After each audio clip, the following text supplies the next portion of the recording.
आज Doubtnut app download करें। Doubtnut पर अपने सभी गणित, रसायन विज्ञान, भौतिक विज्ञान और जीव विज्ञान के डाउट्स का करो सफाया। बस प्रश्न की फोटो खींचो, एक ही प्रश्न को क्रॉप करो और तुरंत वीडियो सोल्यूशन पाओ। अभी डाउनलोड करें। नमस्कार दोस्तों, दिया गया प्रश्न है जूल के तापन नियम के अनुसार किसी भी प्रतिरोधक में उत्पन्न होने वाली जो ऊष्मा होती है वह किस पर निर्भर करती है।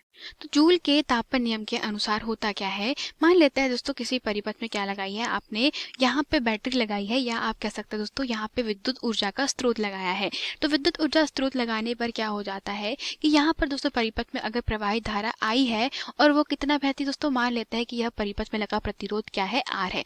तो परिपथ में लगा प्रतिरोध वो कुछ भी प्रतिरोध हो सकता है। मतलब आपका जो बल्ब होता है वह भी एक प्रकार का क्या है, प्रतिरोध है, जिसमें क्या होता है टंगस्टन का वायर होता है, ठीक है, टंगस्टन का तार होता है जिसका गलनांक उच्च होता है, या कोई प्रकार की युक्ति हो सकती है।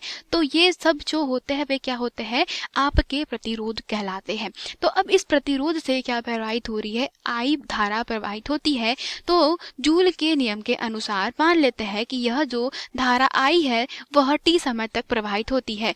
तो इस प्रतिरोध में उत्पन्न ऊष्मा, अगर ऊष्मा जो होती है दोस्तों वो धारा के वर्ग के अनुक्रमानुपाती होती है। ऊष्मा जो होती है वो कितने समय तक धारा प्रवाहित हो रही है उसके अनुक्रमानुपाती होती है, तथा ऊष्मा जो होती है वह प्रतिरोध के प्रतिरोधक के ऊपर निर्भर करती है। मतलब जो हमने प्रतिरोध लगाया है उसके ऊपर निर्भर करती है कि उसका प्रतिरोध क्या है। तो जब इस सभी को क्या कर दिया जाता है, कंबाइन कर दिया जाता है, तो तापन जो हमारे पास में जूल का तापन नियम है उसके अनुसार एच बराबर इसे क्या होता है दोस्तों, आई स्क्वायर आर टी दिया जाता है। मतलब किसी भी प्रतिरोध से अगर दोस्तों ऊष्मा उत्पन्न हो रही है या ऊष्मा निकल रही होती है तो वह उसमें प्रवाहित धारा के वर्ग के अनुक्रमानुपाती, उसकी प्रतिरोध के अनुक्रमानुपाती और आप कितने समय तक धारा टी प्रवाहित कर रहे हैं उसके अनुक्रमानुपाती होती है। तो मान लेते हैं कि दोस्तों हम कह रहे हैं कि आप क्या कर रहे हैं, किसी परिपथ में इकाई समय तक के, मतलब टी बराबर इसे 1 सेकेंड तक, और प्रवाहित धारा जो है वो भी, तो प्रवाहित धारा आई भी वो आप कितनी दोस्तों 1 एम्पियर की प्रवाहित कर रहे हैं। इस स्थिति में जूल के तापन नियम के अनुसार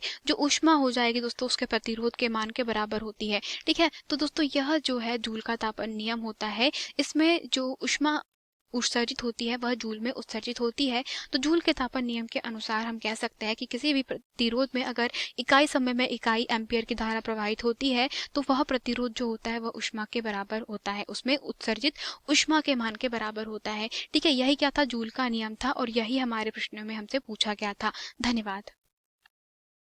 कक्षा 6 से 12वीं से लेकर नीट, IIT, JEE वो एडवांस के लेवल तक 1 करोड़ से ज्यादा छात्रों का भरोसा। आज ही डाउनलोड करें डाउटनेट ऐप या व्हाट्सएप करें अपने सारे डाउट्स 8400 400 400 पर।